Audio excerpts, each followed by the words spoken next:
मन्दिर जानुपर्ने थियो। म मन्दिर गएर पनि आइसके होस् वन जङ्गल घुमिन्छ। पोलेमा चाहिँ हामीहरूले पोल्ने ठाउँले चाहिँ सिस्टरको चाहिँ कपाल हेरेर तपाईँहरू फिदा हुन सक्नुहुन्छ।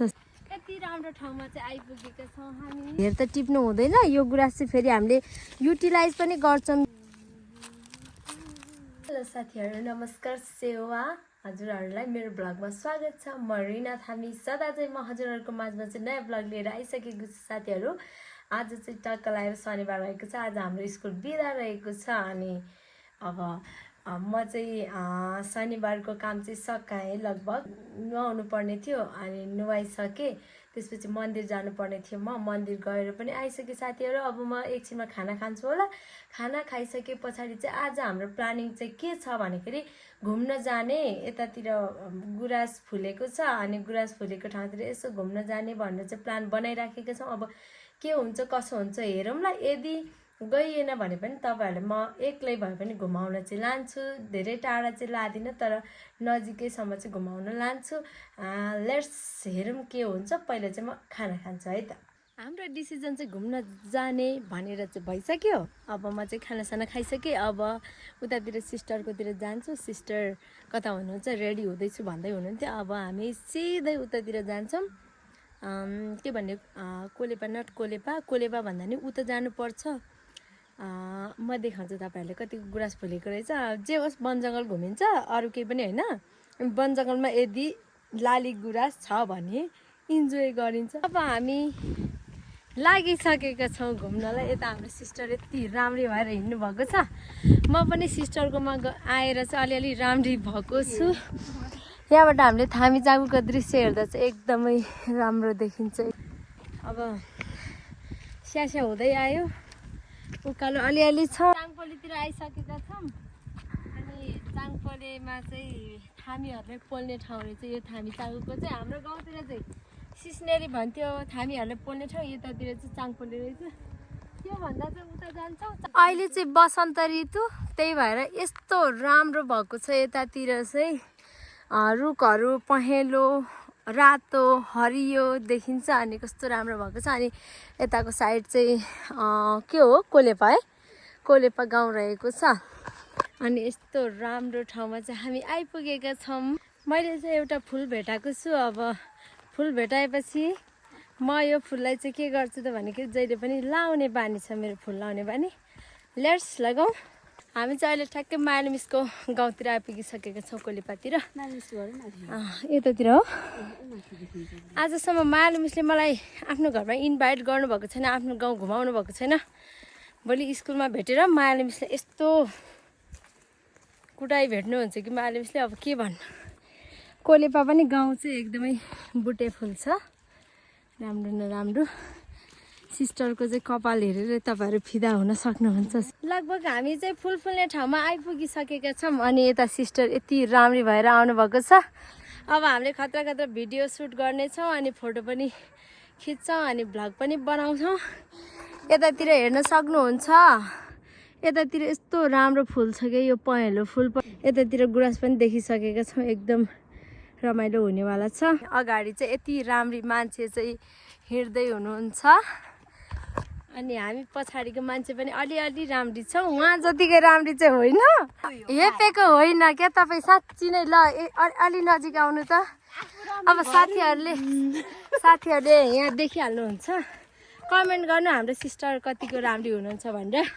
यति राम्रो ठाउँमा चाहिँ आइपुगेका छौँ हामी। यतातिर फुलहरू पनि मजाले पहेँलो फुल फुल्दैछ। अनि यो सल्लाह हो कि धुपी होला, यो सल्लाह पनि छ। यो त बर्खातिर पनि यस्तो राम्रो देखिन्छ यतातिर चाहिँ। थामीजाँगुको सान यस्तो राम्रो ठाउँतिर चाहिँ आइपुगिसकेको छौँ हामी चाहिँ। तपाईँहरूलाई यदि थामीजाँगु घुम्न मन लाग्यो भने मलाई कन्ट्याक्ट गर्नु होला। फोन नम्बर म अहिले हालिदिन्छु, सिस्टरको फोन नम्बर हालिदिन्छु।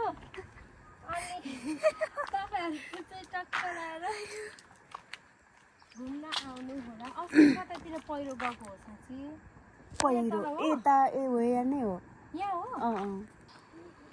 तुमसे मिला जो भ्यू चाहिँ एकदमै बवाल देखिएको छ। ओ माई गड, यस्तो भ्यूलाई क्याप्चर नगरेर कस्तो भ्यूलाई चाहिँ क्याप्चर गर्नु त होइन त। अनि मलाई चाहिँ सोच्न नै भयो अझै यो कहिले राम्रो हुन्छ भने बर्खाको टाइममा चाहिँ यति राम्रो हुन्छ, यतातिर यति राम्रो हुन्छ। मैले लास्टै हामीले यताको फोटोसुटहरू सकाइसक्यौँ। अनि अब हामी जान्छौँ उतातिर गुराँस भएको ठाउँतिर। अहिले उता गएर बनाऊ न। हाम्रो सिस्टरले फेरि यस्तो राम्रो राम्रो भिडियो बनाउनु पर्छ, मान्छे पनि यति राम्री हुनुहुन्छ, त्यही भएर भिडियो पनि राम्रो राम्रो बनाउनु पर्छ। म सिस्टरको भिडियो बनाउँछु, तपाईँहरूले हेर्नु होला यताबाट।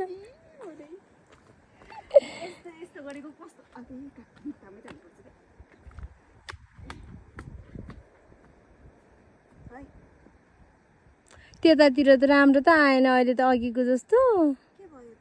खोइ त्यो बवाल बवाल ठाउँ घुम्यौँ। यतातिर चाहिँ यति धेरै फुल, यति धेरै फुल, यति धेरै फुल। अब यो फुलहरू चाहिँ छाडेर हामी चाहिँ तल गुराँसको फेदतिर जाँदैछौँ। अनि त्यहाँ गएर पनि हामीले भिडियोहरू बनाउने नै छौँ। यतातिर चाहिँ अहिले चाहिँ वन भाडा कि के हो अरे सिस्टर, यहाँ हेर्नु न यति राम्रो हो यहाँ। यो पनि कस्तो राम्रो देखिएको क्या, लास्टै राम्रो देखिएको। अनि खतरा खतरा ठाउँहरूमा चाहिँ अनि म चाहिँ अलिकति चप्पल चाहिँ अलि खराब लाएर आएछु, त्यही भएर मलाई अलिकति असजिलो चाहिँ हुँदैछ। भिरमा नै हो र? छैन, भिरमा यहाँबाट जाने हो क्या होला। खास गरी चाहिँ आज हामी गुराँस कता कता फुलेछ भनेर यसो अब्जर्भेसन गर्नको लागि आएको थियौँ। स्टोर कस्तो डर पो लाग्छ, अस्ति उताबाट पहिरो गएदेखि क्या है, सनक सुनक तान्यो भने त बर्बाद हुन्छ नि त। अब उहाँ चाहिँ जानुहुन्छ गुराँस टिप्नलाई। बिस्तारी जानु न, त्यो नचढ्नु है, नचढ्नु ल। तपाईँको भिडियो बनाइदिउँ त्यो गुराँस टिपेको। ल ल ल ल चाहिँ गुराँस भएको ठाउँमा आइपुगिसकेका छौँ। अनि गुराँस पनि अलिअलि यतातिर टिप्यौँ। अब धेर त टिप्नु हुँदैन, यो गुराँस चाहिँ फेरि हामीले युटिलाइज पनि गर्छौँ। यो त्यत्तिकै टिपेर चाहिँ फाल्ने होइन। अनि उतातिर चाहिँ सिस्टरले अरू फुलहरू पनि टिप्न जानुभएको छ। अनि म चाहिँ अब त्यसै खालको लुगा लगाएको छु, अलि यताउता जान नमिल्ने खालको, त्यही भएर म चाहिँ यतिकै बसिराखेको छु। हामीले चाहिँ अहिलेसम्म अलिअलि गुराँस टिप्यौँ। अनि यतातिर चाहिँ भिडियोहरू फोटोहरू खिच्यौँ, भिडियो बनायौँ। अनि हामी चाहिँ यस्तो राम्रो ठाउँमा आएर चाहिँ बसिराखेको छौँ। अनि पछाडि चाहिँ सिस्टरले मलाई फुल लगाइदिँदै हुनुहुन्छ, त्यसको पनि भिडियो आउँछ टिकटकमा पनि, तपाईँले हाम्रो भिडियो चाहिँ हेर्न सक्नुहुन्छ। अनि यो गुराँस यति राम्रोसँगले फुलेको छ। अझ यतातिर अलिक थोरै थोरै गुराँस पाइँदो रहेछ। उता कालिन्चोक, हाम्रो गाउँबाट कालिन्चोक जाने बाटोमा चाहिँ यति धेरै गुराँसहरू पाइन्थ्यो क्या। अनि अब के गर्नु, यतातिर यति भए पनि अब चित्त बुझाउनु पर्यो। अनि यतातिर फुल पनि भित्ताभरि थियो, यो फुलले पनि बडो काम गर्यो। हाम्रो पछाडिपट्टि यस्तो राम्रो हुँदैछ। सिस्टरले मलाई यसरी बनाउँदै हुनुहुन्छ यतातिर।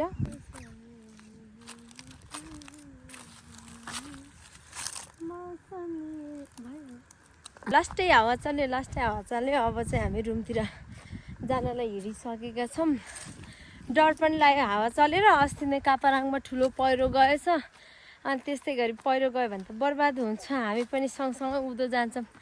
त्यही भएर डरले भए पनि अब हामी हिँड्यौँ। जाडो पनि भयो, भोक पनि लाग्यो।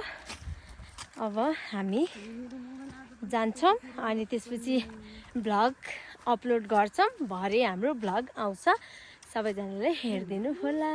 भोक लाग्यो न, आज लाग्यो है। मलाई पनि लास्टै भोक पनि लाग्यो, के लाग्यो। निन्द्रा पनि अहिले त निन्द्रा लागेन फेरि ला।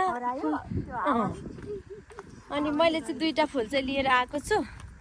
अनि यो चाहिँ गएर चाहिँ राख्नुपर्छ रुममा। फाइनली हामी चाहिँ त्यो ठाउँमा गएर आइसकेको छौँ। पहिला चाहिँ जाने नजाने भनेर दोधार परेको थियो हामीलाई, तर हामी गयौँ पनि। अनि रमाइलो पनि गऱ्यौँ, फोटो पनि खिच्यौँ, भिडियो पनि बनायौँ, यो भ्लग पनि बनायौँ। अनि भ्लग चाहिँ अहिले नै आउनेवालामा छ। पानी परिराखेको छ नि त बाहिर, बिजुली पनि चम्किराखेको छ, त्यही भएर बत्ती पनि जाँदै आउँदै गर्दैछ। मैले भ्लगहरू एडिट गरेर राख्छु। अनि बत्ती आउने बित्तिकै चाहिँ त्यसलाई चाहिँ एडिटबाट बाहिर निकालेर चाहिँ टक्क युट्युबमा हालिदिन्छु। सबैजनाले चाहिँ मेरो भ्लगलाई चाहिँ पुरासम्म हेरिदिनु होला। पुरासम्म नहेरे पनि आधीसम्म चाहिँ हेरिदिनु होला भन्न चाहन्छु। र मेरो भ्लग कस्तो लाग्छ लाइक सेयर कमेन्ट पनि गर्न नबिर्सिनु होला। र मेरो युट्युब च्यानललाई नयाँ हुनुहुन्छ भने सब्सक्राइब गरिदिनु होला र छेउमा रहेको बेल आइकन पनि थिच्न नबिर्सिनु होला। यति भन्दै आजको भ्लगबाट चाहिँ म बिदा हुन चाहन्छु।